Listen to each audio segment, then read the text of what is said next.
Cet épisode commence avec Boulout qui raconte à Ferit, pendant le dîner, les histoires que lui a racontées sa tante Demet. Après le repas, Ferit rejoint Nazli dans la cuisine et lui demande si elle savait que Demet devait être chez Denis. Nazli, surprise, lui répond que non. Il la regarde un instant, puis lui demande fermement de ne plus sortir de la maison avec le petit, expliquant que c'est pour son bien. Plus tard dans la nuit, Nazli tourne et retourne dans son lit, incapable de trouver le sommeil. Elle décide alors d'aller prendre un verre d'eau à la cuisine. Au même moment, Ferit arrive lui aussi pour se désaltérer. En la voyant, il la surprend, ce qui lui arrache un petit cri. Elle rit nerveusement et lui confie qu'elle voulait justement lui dire que Demet semblait très bien s'entendre avec Boulout, comme si ce n'était pas leur première rencontre. Soudain, un cri déchire le silence de la maison. Boulout sanglote dans sa chambre, appelant ses parents et disant qu'il lui manque terriblement. Pris d'inquiétude, Ferit et Nazli se précipitent auprès de lui. Ils restent près du petit, le réconfortant du mieux qu'ils peuvent. Bouleversée par sa détresse, Nazli finit elle aussi par fondre en larmes et passe la nuit entière à veiller à son chevet. Le lendemain matin, alors que le soleil commence à illuminer doucement la pièce, Ferit observe en silence Nazli et Boulout endormis, blottis l'un contre l'autre. Il esquisse un sourire triste avant de quitter la maison discrètement. Il se rend dans un centre de réhabilitation où réside sa mère, gravement malade. Assis à son chevet, il lui demande doucement si elle va bien, mais elle ne répond pas, le regard perdu. Il lui prend la main et murmure avec tendresse qu'elle s'en sortira, puis lui promet d'amener Boulout la voir bientôt. D'une voix tremblante, il la supplie d'écouter les médecins et de se battre. Elle lève enfin les yeux vers lui et le regarde intensément, mais reste silencieuse.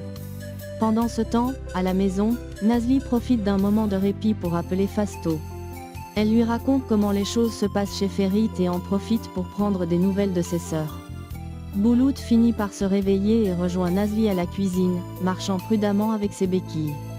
Il lui confie avec enthousiasme qu'il a rêvé qu'ils étaient tous au cinéma en train de regarder un film comique. Attendri, Nazli lui promet qu'ils regarderont un film ensemble après, mais Boulout soupire et lui avoue qu'il s'ennuie terriblement à la maison. De son côté, Arsu, en ville, s'arrête devant une boutique de vêtements luxueux. Elle admire longuement les tenues exposées et murmure une prière, demandant à Dieu de lui donner un jour les moyens d'acheter de tels vêtements.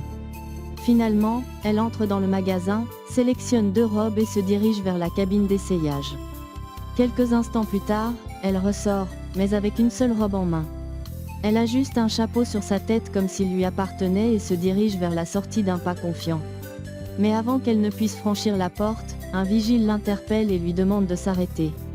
Méfiant, il lui demande d'ouvrir son sac. Lorsqu'il y découvre la robe qu'elle a volée, son visage se ferme aussitôt.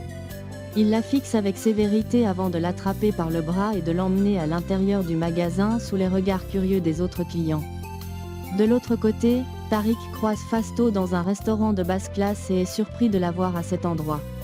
Intrigué, il lui demande ce qu'elle fait ici. Fasto sourit et répond qu'elle vient souvent, car les repas y sont délicieux.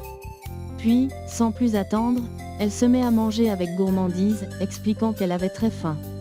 Pendant ce temps, Nazli emmène Boulout au cinéma pour lui changer les idées.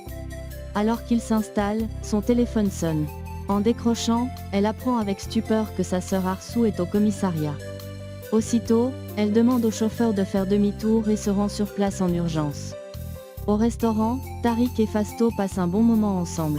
Leur complicité grandit et Tariq, amusé par sa spontanéité, lui propose de l'inviter un jour lors de son temps libre. Pendant ce temps, Nazli arrive au commissariat et découvre avec consternation la raison de la présence de sa sœur. Arsu a été arrêtée pour vol de vêtements dans une boutique. Choquée, elle lui demande furieusement comment elle a pu faire une chose pareille. Au même moment, Ferit, inquiet de ne pas voir Nazli et Boulout rentrer, appelle sur le téléphone de Nazli. Mais c'est Boulout qui décroche et lui annonce innocemment qu'ils sont au commissariat. Ferit se précipite alors sur place. Pendant ce temps, Nazli, furieuse, gronde sa sœur pour son comportement irresponsable. Elle s'excuse auprès du commissaire pour l'incident et s'assure qu'Arsu pourra rentrer chez elle sans poursuite. Peu après, Ferit arrive au commissariat et trouve Boulout assis dans la salle d'attente, l'air un peu perdu. Lorsqu'il aperçoit Nazli revenir avec Arsu, il la fusille du regard mais ne dit rien devant l'enfant. Sur le chemin du retour, Nazli et Boulout rentrent ensemble à la maison Z, tandis qu'Arsu rentre seule chez elle. Le soir venu, Ferit confronte Nazli. Il lui rappelle qu'il lui avait expressément demandé de ne pas sortir avec le petit. Honteuse, elle s'excuse et promet de ne plus désobéir. Un léger silence s'installe. Soudain, Ferit se déshabille et plonge dans la piscine d'un geste brusque, envoyant une vague d'éclaboussures sur Nazli. Surprise, elle pousse un cri et le fusille du regard, mais il se contente de rire avant de continuer à nager. Le lendemain matin, Nazli est réveillée en sursaut par les miaulements insistants du chat. Curieuse et inquiète, elle sort vérifier ce qu'il se passe, mais alors qu'elle franchit la porte, celle-ci se referme brutalement derrière elle, la bloquant dehors. Elle tente en vain de l'ouvrir. À cet instant précis, Ferit ouvre la porte de l'autre côté, et Nazli, déséquilibrée, tombe droit dans ses bras. Gênée, elle se redresse et balbutie qu'elle est sortie parce qu'elle a entendu les cris du chat. Ferit l'aide à se remettre debout et, après un court silence, s'excuse d'avoir été dure avec elle la veille. Nazli, touchée par son geste, lui assure que ce n'est pas grave. Alors, Ferit lui explique enfin ce qui le préoccupe vraiment. Il ne veut pas que Boulout se rapproche de Demet, car elle et Hakan veulent en obtenir la garde, alors même que leur couple est instable et conflictuel. De son côté, Demet appelle Denis et lui fait part de son désir de voir Boulout.